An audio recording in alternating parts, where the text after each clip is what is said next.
Test, test, testing 1, 2.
Testing 1, 2, test 1, 2.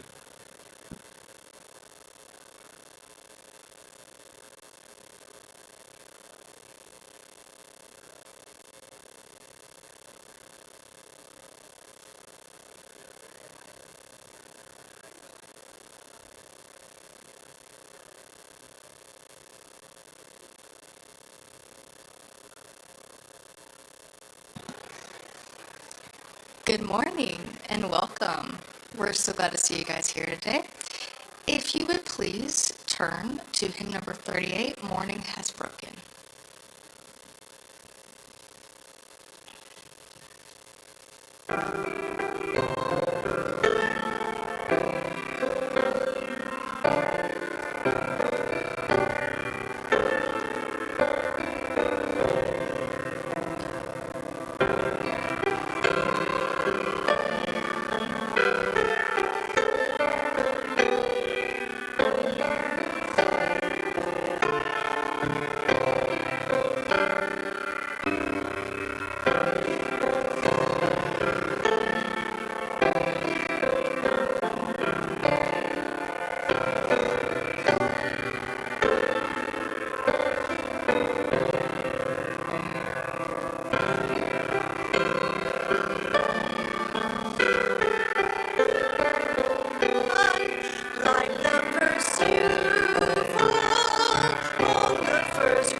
Good morning.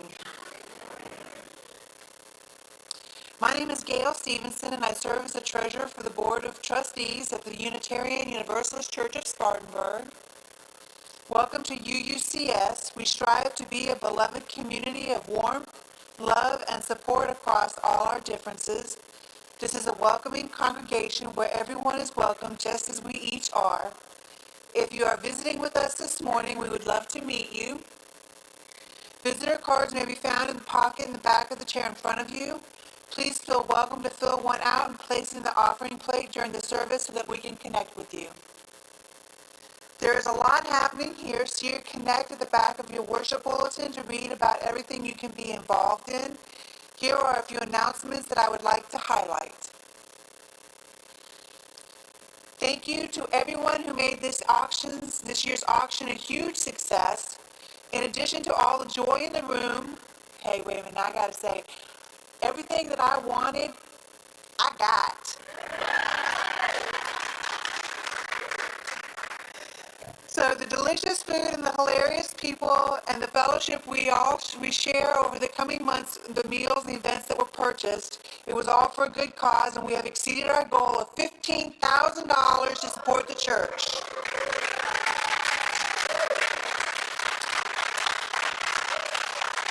A special thanks to our auction team, Virginia McLean, Lee Jenkins, Kimberly Hall, and Amanda Richardson for their extraordinary work in creating such an amazing event. Please give them a huge round of applause.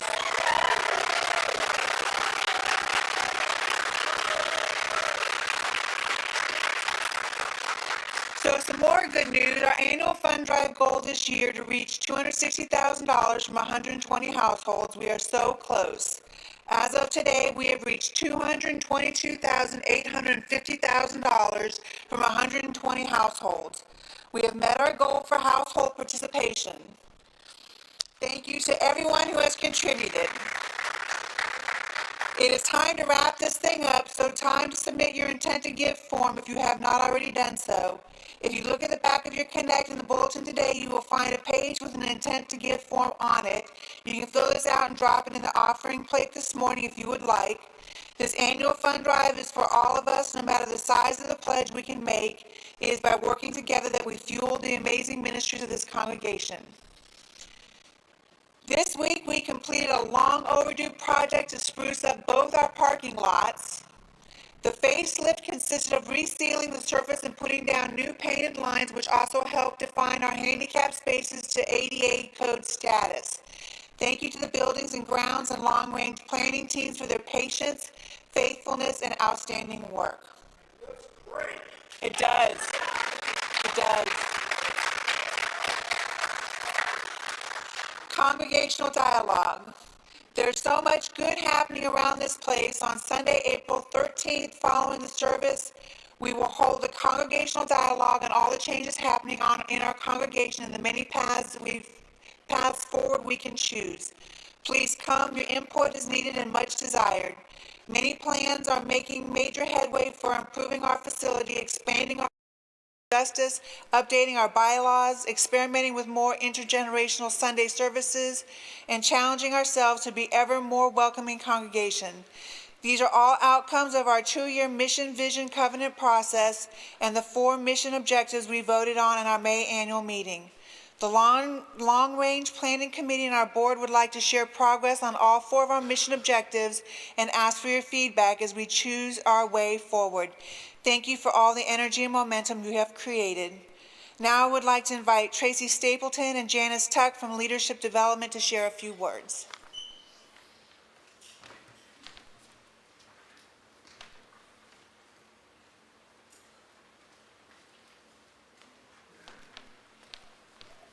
Hi everyone, good morning.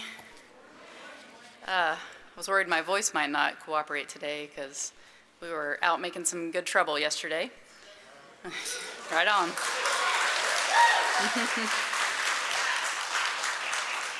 It was really wonderful to see our church well represented. My name is Tracy Stapleton, and Janice could not be here today, sorry. But together with Janice and Chris Christiniak, Dave Drum, and Cynthia Lanier, I serve as part of our Leadership Development Committee. One of our main roles is to support the leaders here at UUCS, and the other is to find members to participate in leadership, small roles to large roles. So each spring we turn our attention to cultivating the next crop of leaders who will support our congregation in its purpose. While there are some formal board and committee positions that are elected, there are a lot of other ways for people to serve, where you can find your fit, where your unique talents and skills can be used to keep us moving forward. Our big L leaders can't do the extraordinary work that they're called to do without a deep bench of committed little L leaders. And sometimes that looks like a position that lasts for the whole year or a couple years on a committee, and sometimes it looks like showing up to set up for an event or clean up afterwards or bring food on a Sunday, right? So there's a huge range. So there's room for everyone to find their place to plug into our community. This spring, we are looking for several different leaders, and we've been putting some information in the happenings. But we are looking for a president-elect, a secretary, a treasurer, a trustee at large, members of the Committee on Ministry, the Endowment Committee, and also the Leadership Development Committee, so you could come work with me. We have a lot of information on our bulletin board in the fellowship hall that can, in a kind of non-confrontational way, if you don't want to express a little bit of interest, give you information about what those roles would include. And there's also information on the website. So feel free to check with me after the service if you have some interest, or just read our bulletin board and see what's out there. Thanks so much, everyone.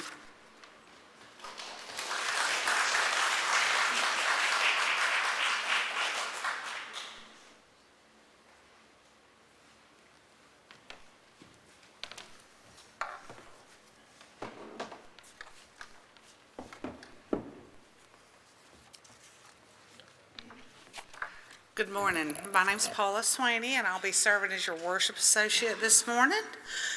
And I'd like to add my welcome to Gail's, everyone who's joining us both in person and online. This is my granddaughter Carolyn, and she's going to help us with our chalice lighting this morning.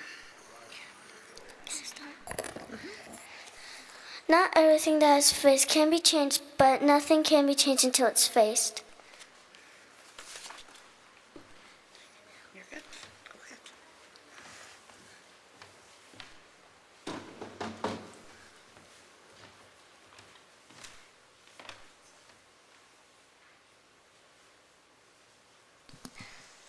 If you would please join us in hymn number 21, For the Beauty of the Earth.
As a congregation, we symbolically share our personal joys or concerns by placing stones or shells in our rippling bowl.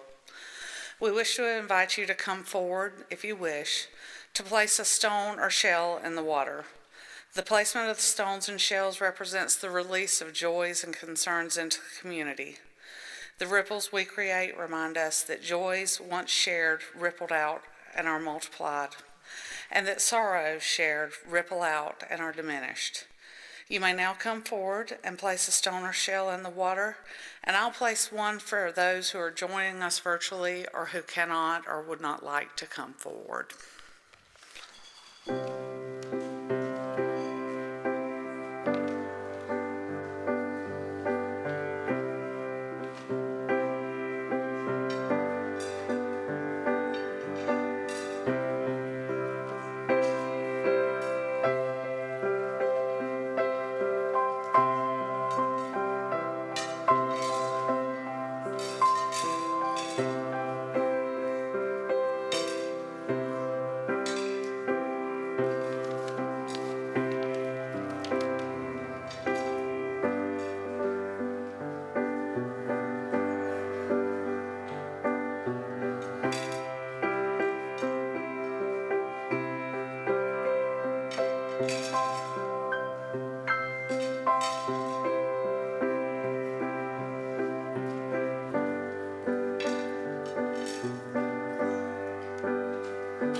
Because we are a community that welcomes and embraces diversity, we come from many different backgrounds, faiths, cultures, and traditions.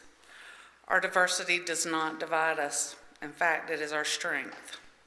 We are united by our promise to come together and to work towards our common goals. Each week we say and make our congregational covenant again, in order to remind us of how we want to be together as a community to accomplish our mission and how we would like to present ourselves to the outside world. Please join me in speaking aloud the power of our covenant. With courage we say, we are a people of faith and hope. Together we covenant to strive to become our better selves, to honor both the critical mind and the generous heart, to prove that diversity need not mean divisiveness, and to respond to systems of violence and oppression with the power of a love beyond belief.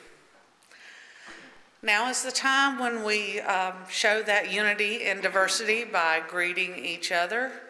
We'll take a few moments to reach out and say hello and welcome to those who have joined us. If you're joining us from home, you might take this time to text or call someone that you would like to reach out to. When the music begins, please find your way back to your seats, and please keep in mind other people's comfort level when greeting them exuberantly. Let it begin.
friends to come up here. And if there aren't any of my big kids can also come up for our time for all ages. You can come up.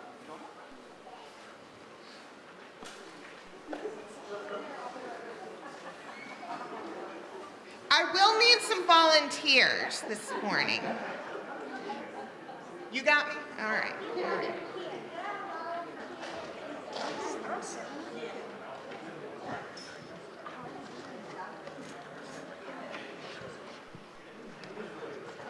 So this morning, our bulletin, our order of service, the title. Can someone read me the title?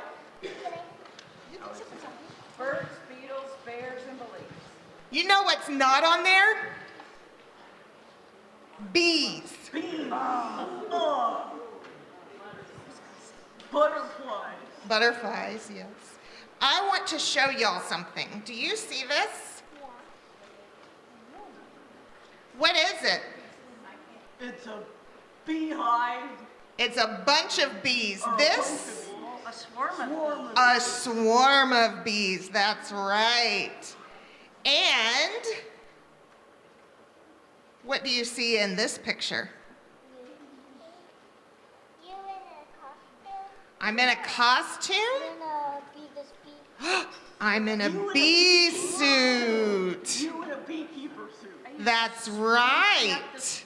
I'm swooping up the swarm in that box, and I took them home and put them into my beehive. Do you see how many bees there are? It was a huge swarm. It's too many students. Holy smoke. Holy crap. Whoa. And if any of you want to see these pictures, I will be happy to show them after. These bees, Did they sting Definitely. you? What do you think about? Did they sting you? they did not sting me. This is what they looked like the next day. They were all inside the house. I had to add another box on top because there were so many. But I wanted to talk this. I wasn't sure what I was going to talk about this morning, but when I caught this swarm this week, I knew exactly what I wanted to talk about. I want us to have a little lesson about honeybees, okay? Now, I need someone to volunteer to be my queen. You want to be my queen bee? Okay. I made a crown this morning for my queen bee. You want to stand up? Here, we're going to stand up.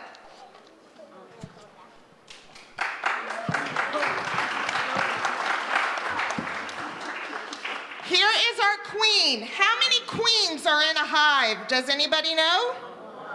One. That's right. Only one queen.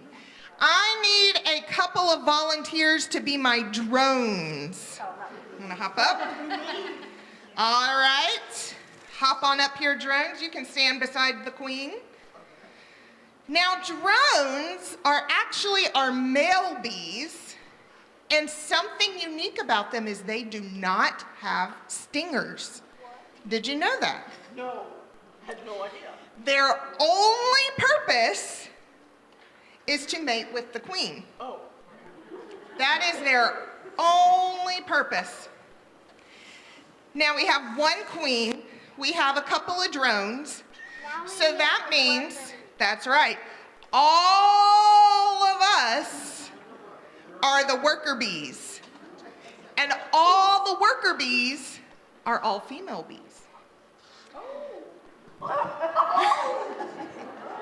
Now the thing that I think is so cool about honeybees is no honeybee can exist on its own. The queen cannot exist on her own. The drones cannot exist on their own. The worker bees cannot exist on their own. Honeybees are a communal organism.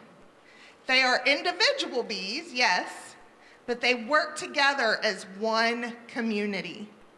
So if one part of the community is missing, they're going to die pretty quickly.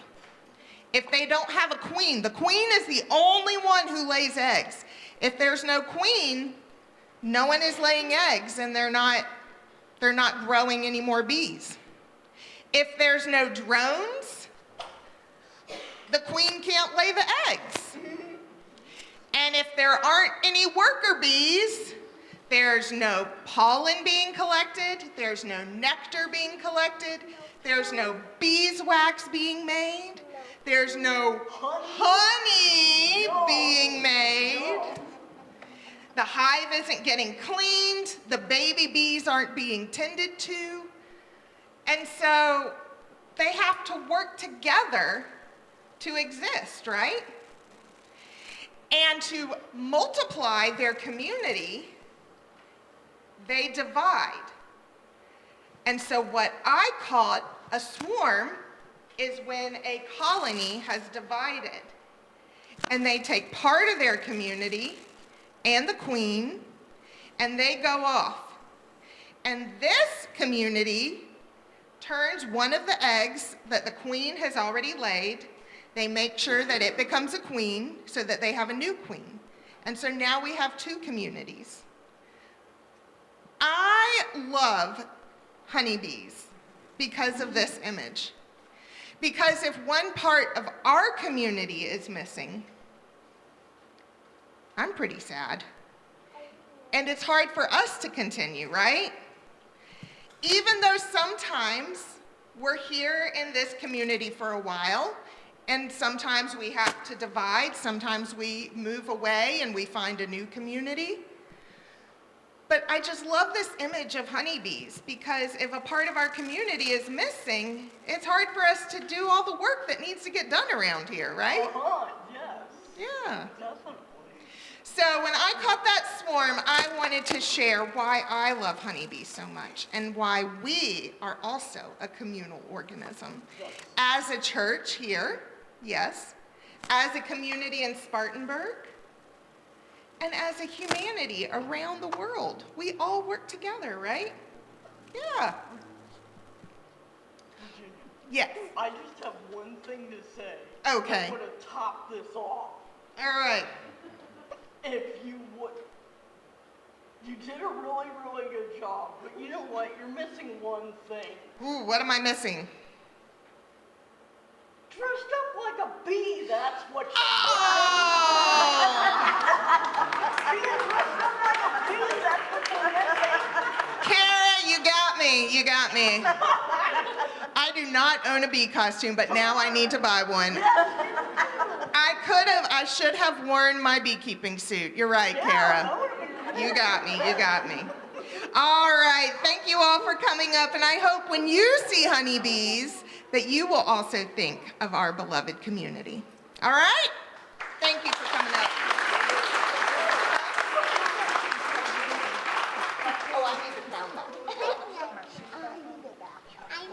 Can I learn about bees? Yes, we can learn about bees in class sometime.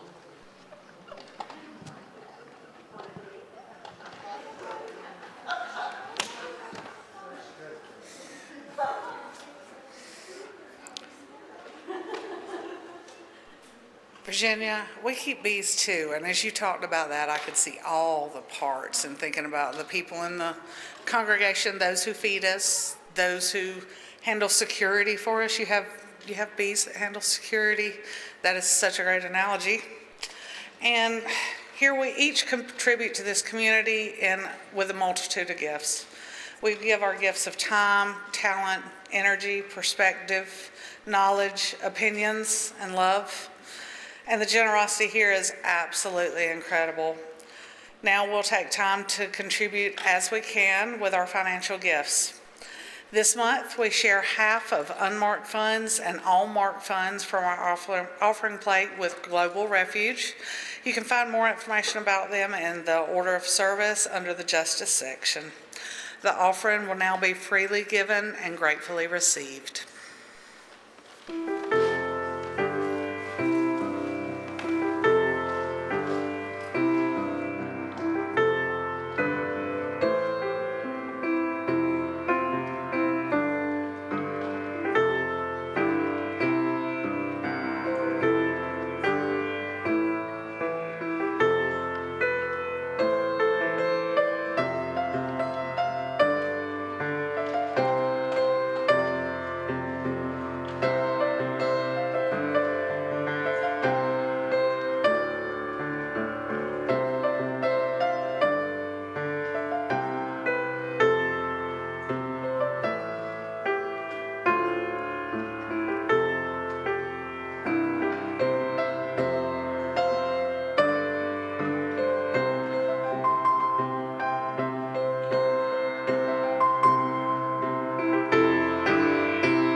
This morning, both Scott and Ann are away from the pulpit, getting some rest and connecting with friends and family.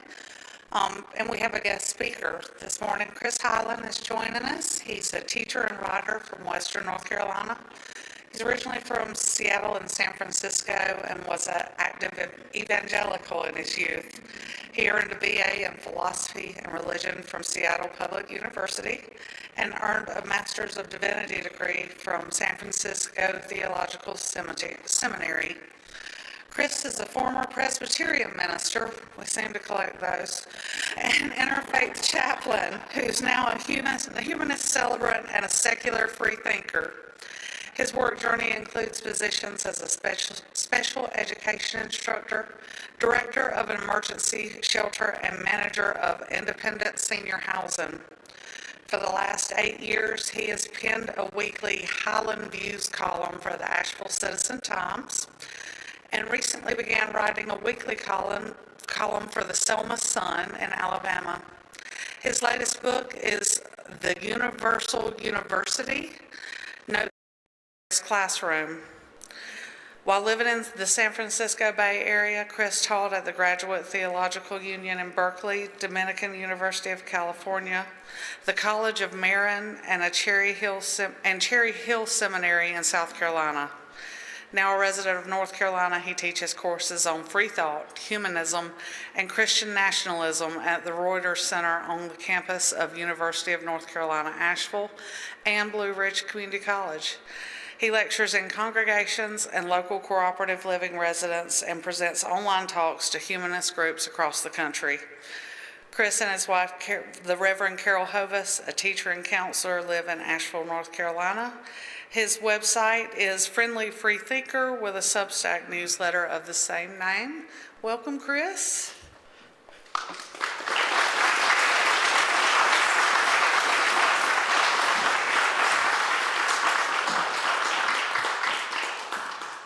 Thank you, Paula.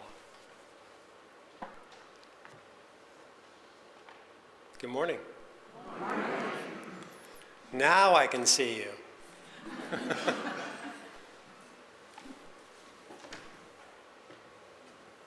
Well, along with going with the theme of the kids, I'll try not to drone on too long, but we do have lots of worker bees out there.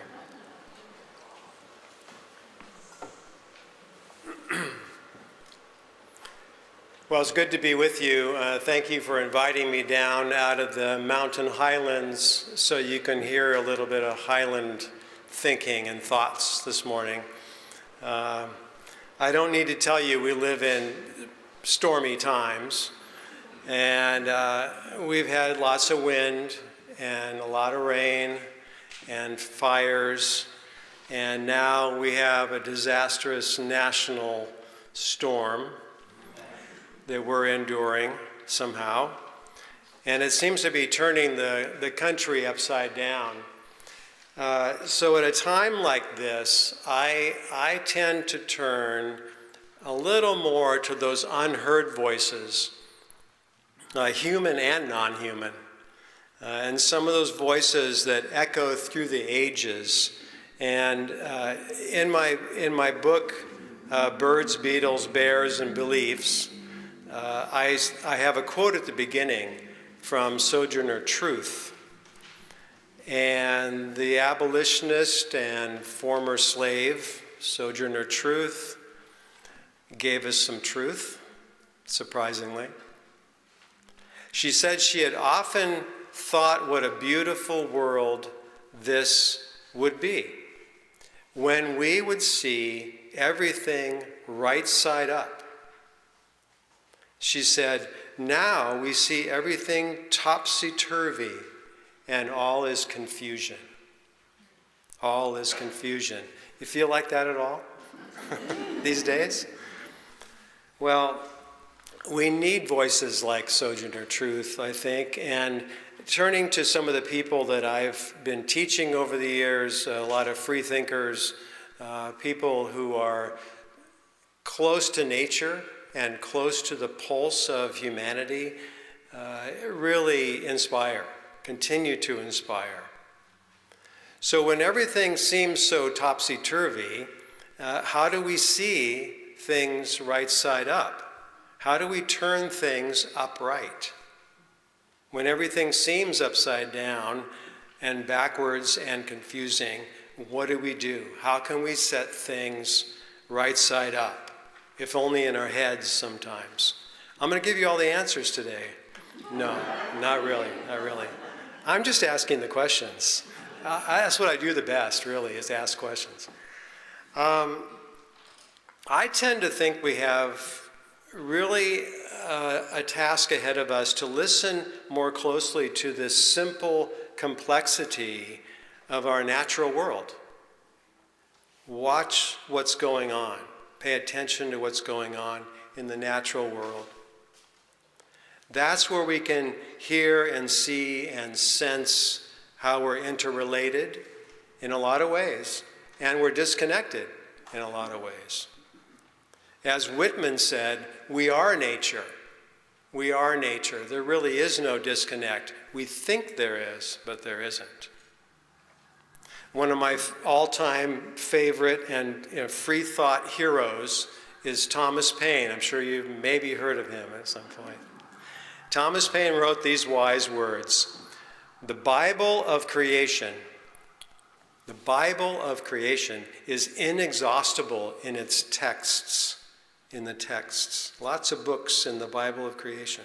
Every part of science, whether connected with the geometry of the universe, with the systems of animal and vegetable life, or with the properties of inanimate matter, is a text as well for devotion as well as for philosophy, for gratitude as for human improvement. It will perhaps be said that if such a revolution in the system of religion takes place, every preacher ought to be a philosopher, and every house of devotion a school of science. So welcome to the School of Science. And the question is, are we reading this Bible of creation? Could the naturalist, the philosopher, the scientist, could they actually be on ministry teams? Maybe they are. Here, I don't know. Well, some of you, I know, read my weekly columns, and that's always good to hear. Many of my books are collections of my columns, and I brought a selection today. I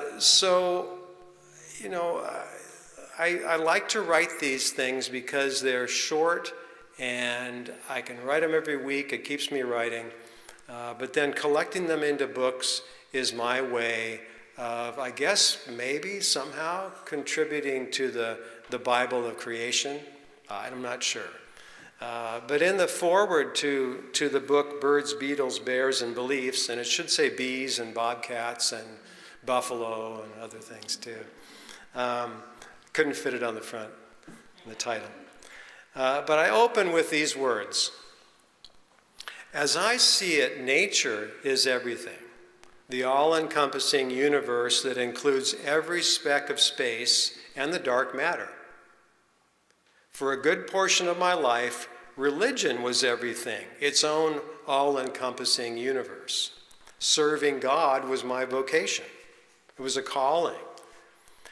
And now I think, though, that anybody who really serves others and has a heart for doing good in our world really has that calling, has that same calling. And it's a natural calling, because each of us can do our best and our part to make the world a better place. And I think that's a naturally good practice. As some of you have seen in my writings, I'm not anti-religious. I always have to remind people of this. Those of us who are non-theist oftentimes have to say, well, that doesn't mean we're against people who have faith. We're not anti-religious. Though I have many sharp critiques of the world of faith.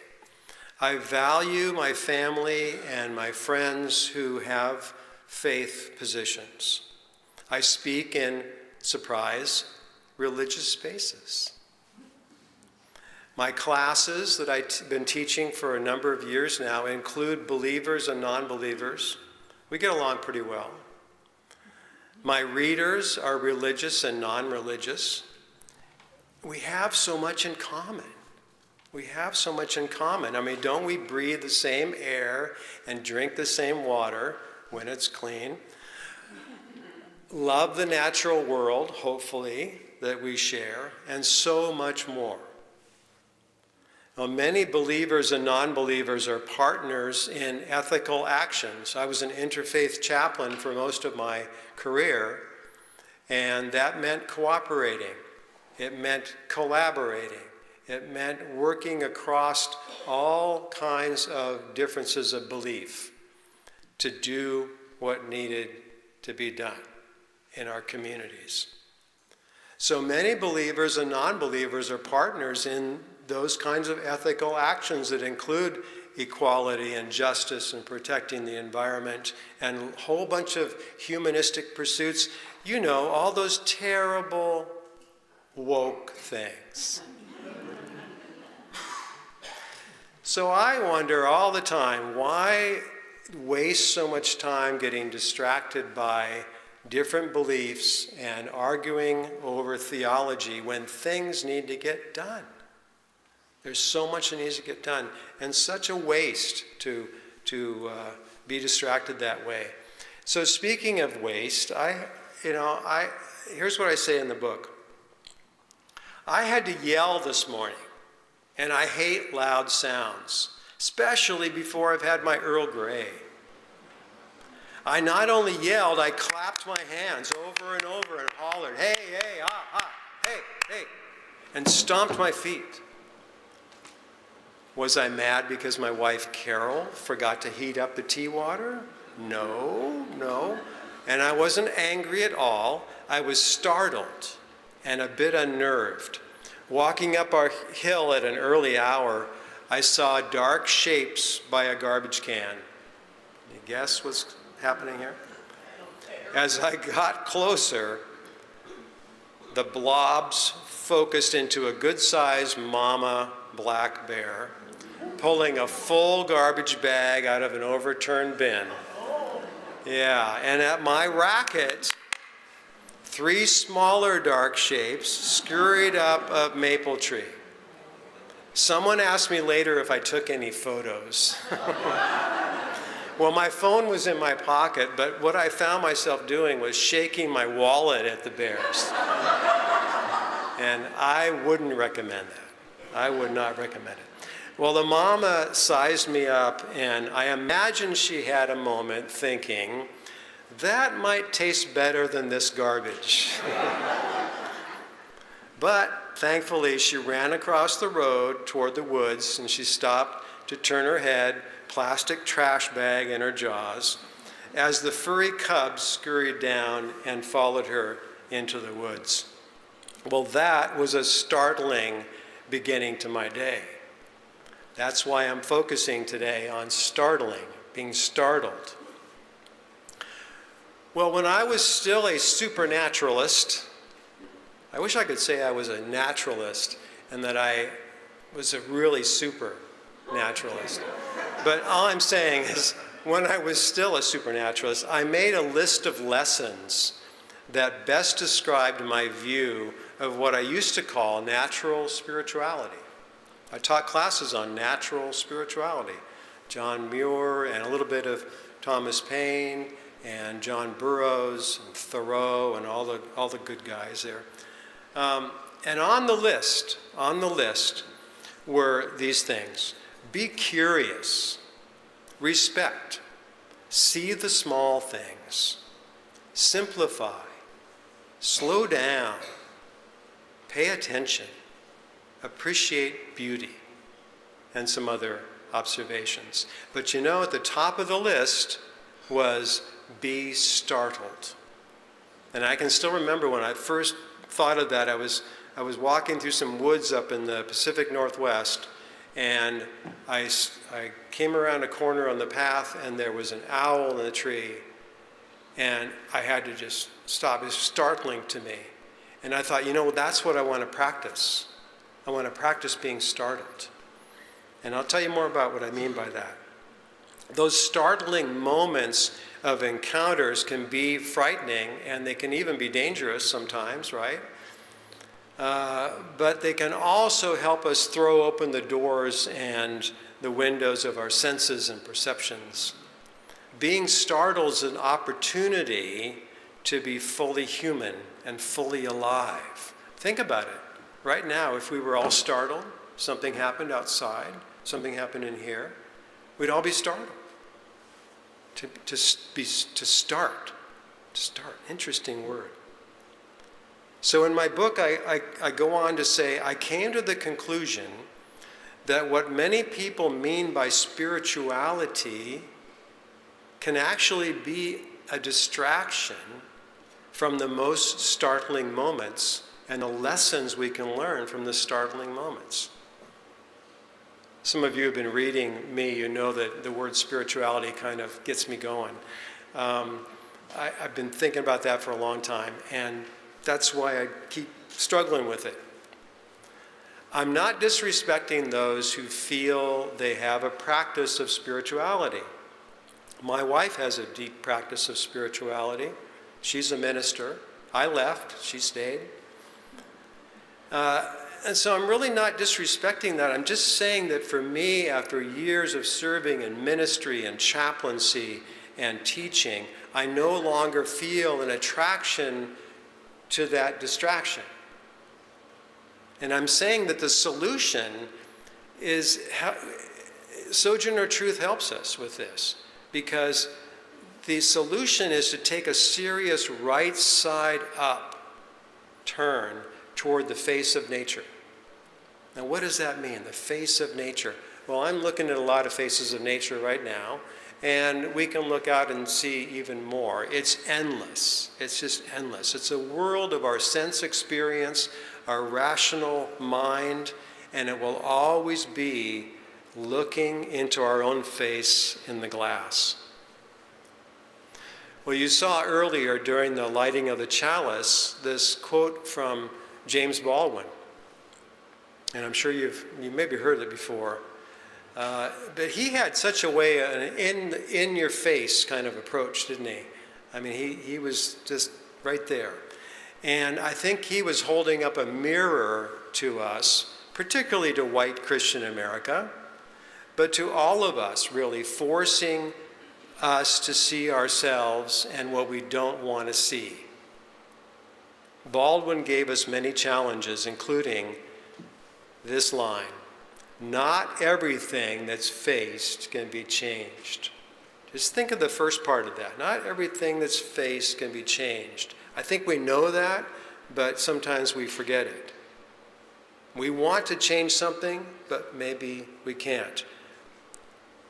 The second part of it is another challenge. Nothing can be changed until it's faced. You know, when I used to work with people on the streets, people would say, well, what do we do about homelessness? And I would say, come with me, I'll introduce you to some people. Meet people face to face. That's when the change started happening. And then people could realize, well, maybe I can't change this. What can I do? This is what you can do. Talk to this person, listen to this person, get to know that person, hear their story. That was the change. The person that wanted to change things, that was the person that needed to change. And that's what I was doing all the time. I had to. That was part of being a chaplain. A lot of stories about that. So I would say that this has been one of the greatest stumbling blocks for religion and religious beliefs.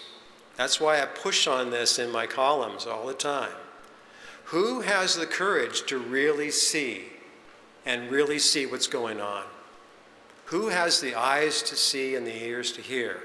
The old question.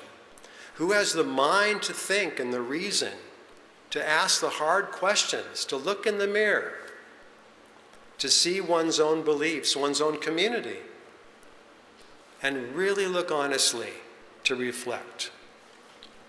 So reflecting on that morning the bears and the bins and missing my Earl Grey tea, I get to the heart of the matter, and I write this. It may be that those of us who seek an intimacy with something greater, are only convinced that greatness is present when we do something spiritual, right? Do something spiritual. We want to feel that connection. And it seems that some people just can't see something amazing like a bird in flight or an awe-inspiring mountain or forest or ocean without making it all about another reality. Let's think about something else out there. John Muir had a problem with that sometime, the naturalist John Muir, when he went to the Grand Canyon with a group of people one time, and people were awestruck, and they started talking about God and how wonderful God was, and look what God made. And John Muir was just standing there saying, yeah, just be quiet, you know? Look. So why can't people, the question I raised in the book is, why can't people just be quiet, take a deep breath, and simply stand or sit startled to silence? Startled to silence. And then I finish with this. In my ministry years, I came to feel that being spiritual was more or less being aware and awake and present to others, especially those in the greatest need. To be spiritually sensitive was to be open to full and often messy humanity. We're pretty messy. We're pretty messy. The bees are doing much better. And to be compassionately responsible and responsive and prepare, here's the kind of the key here, prepared to be startled. Prepare to be startled. Now that's the irony, isn't it? Because how in the world can you be prepared to be startled? It seems a contradiction, and maybe it is. But that's where we live. We live in that contradiction, in a lot of contradictions. Words that don't seem to fit together neatly, experiences that don't fit together nicely. And so we're kind of left awestruck without the words. We learn to listen, we learn to be present, we learn to pay attention. I think the word woke is still a good word. I think it works. The point is that some lives, like our world, are just too topsy-turvy. I like Sojourner Truth's term there, topsy-turvy.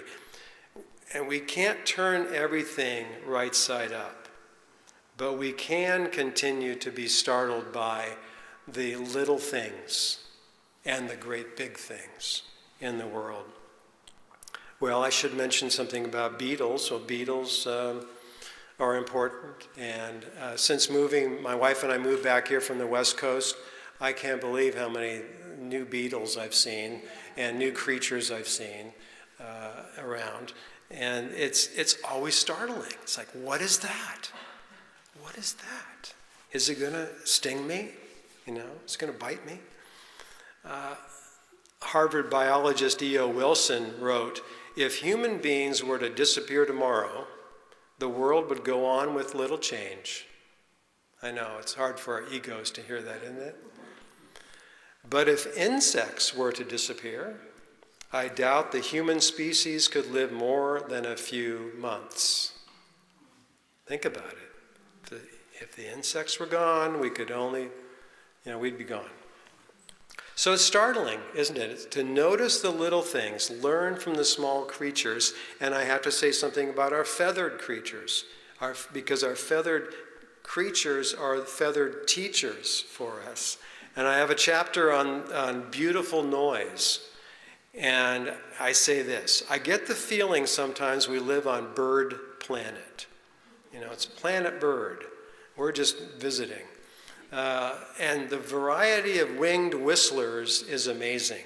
In their feathered freedom, appearing and disappearing across our field of view, they bring an amazing amount of sound.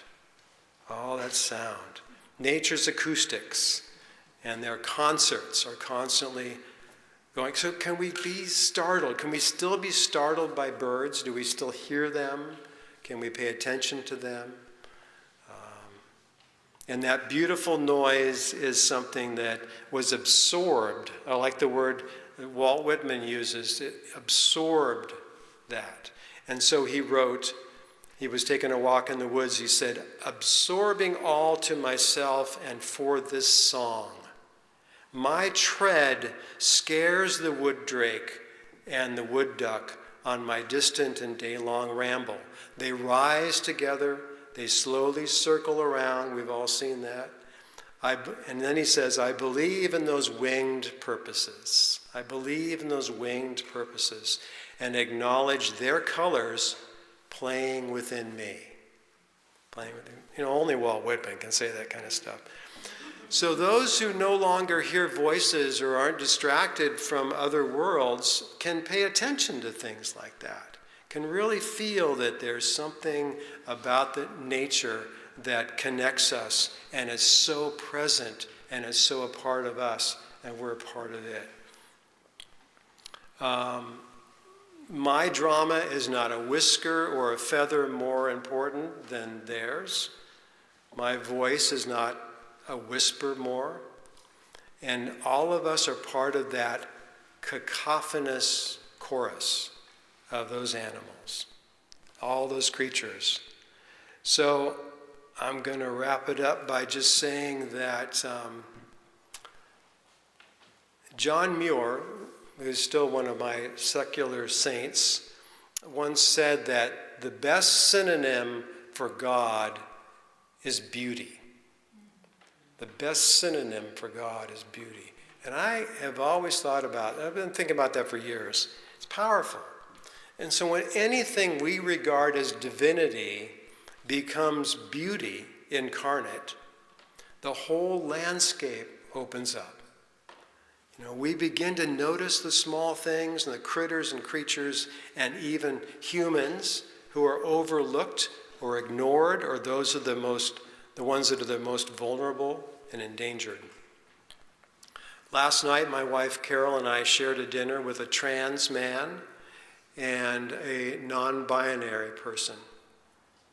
Beautiful, gentle human beings. Beauty was there. Yet they live in fear and in judgment in a culture that doesn't even recognize their existence. And we enjoyed that time with them. And they now know that Carol and I are two people they can feel safe with. And thankfully, they attend a progressive church, a congregation where they feel accepted and loved. And I think that's wonderful. And that's when, for me, religion is transformed into relationships. That's what matters. So let me end with this. Whether we have supernatural faith or natural free thought, we can face the wonders and the beauty as well as the dangers and the threats, our personal or national storms. We can face those together. We have to face them together. And it takes a lot of work, doesn't it? It takes facing what we don't want to face, but we have to. To see the world right side up, we have to face the truth of what we can change and that we can't change everything. But what do we do about that? We have to keep facing forward. We have to keep facing forward. And don't overlook anything. In my view, we need to risk even the possibility, this is my nice little controversial ending here, we need to risk even the possibility of leaving the spiritual world behind. To live in the here and the now, our common secular world, this present here and now world, open to the startling truths presented by our greatest teachers. We have them all around us. The beetles, the birds, the bees, the bears, the bobcats, the buffalo, and each other. That's the word for us today. Thank you.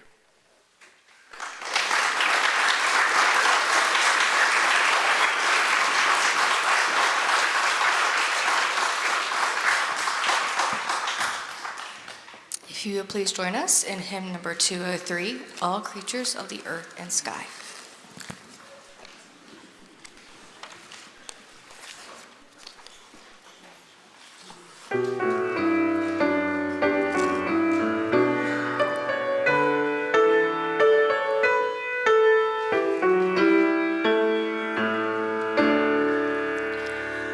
All creatures of the earth and sky, come kindred, lift your voices high.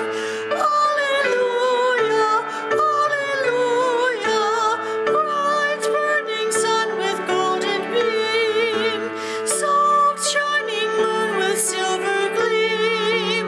Alleluia, alleluia, alleluia, alleluia, alleluia. Swift rushing wind so wild and strong, white clouds that sail in heaven along.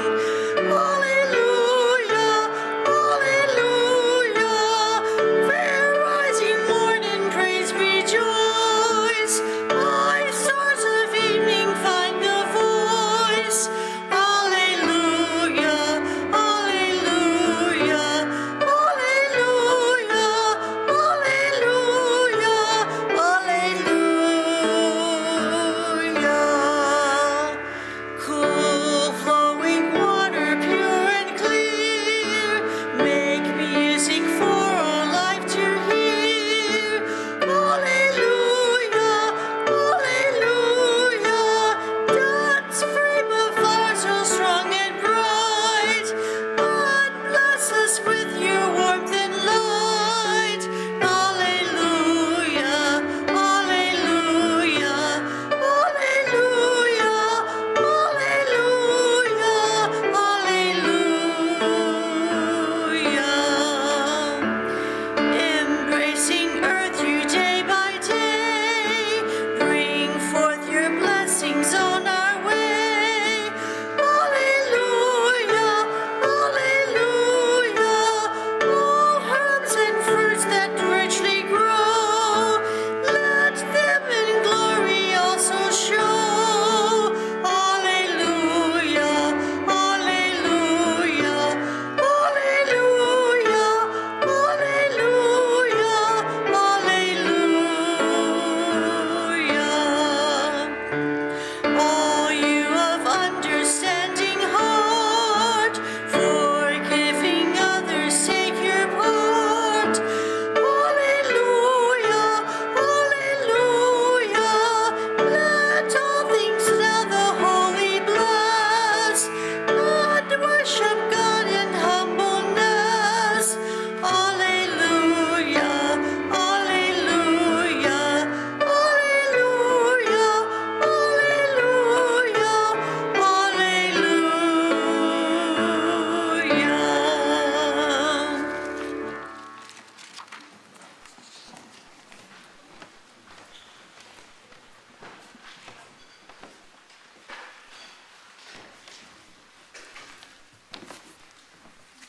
Before we extinguish the chalice, I just wanted to remind everyone that Chris will be staying after the service for a talk back session. I hope he's prepared to be startled.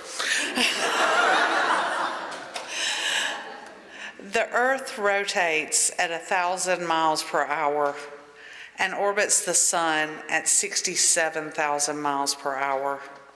The solar system orbits the Milky Way galaxy at 450 miles per hour and takes 230 million years to make one trip around the galaxy. Hold on, enjoy the journey, be amazed.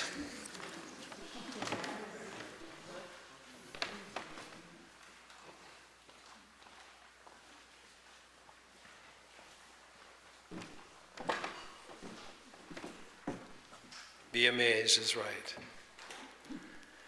Wise words from our free thought sister 200 years ago, Frances Wright. If you don't know Frances Wright, we need to know her. Friends, I am no Christian in the sense usually attached to the word. I am neither Jew nor Gentile, Muslim nor theist. I am but a member of the human family, accepting truth from whomever offers it. That truth which we all can find if we will only seek. In things, not in words. In nature, not in human imagination. In our own hearts, not in the temples made with hands. Frances Wright. So go with curiosity, and don't forget, prepare to be startled.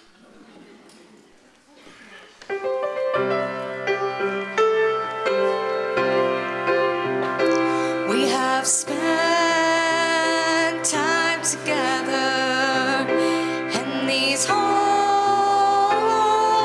moments. Give us strength to go down the winding road until we meet again. We have spent time together in these holy moments. Give us strength to go down the winding road until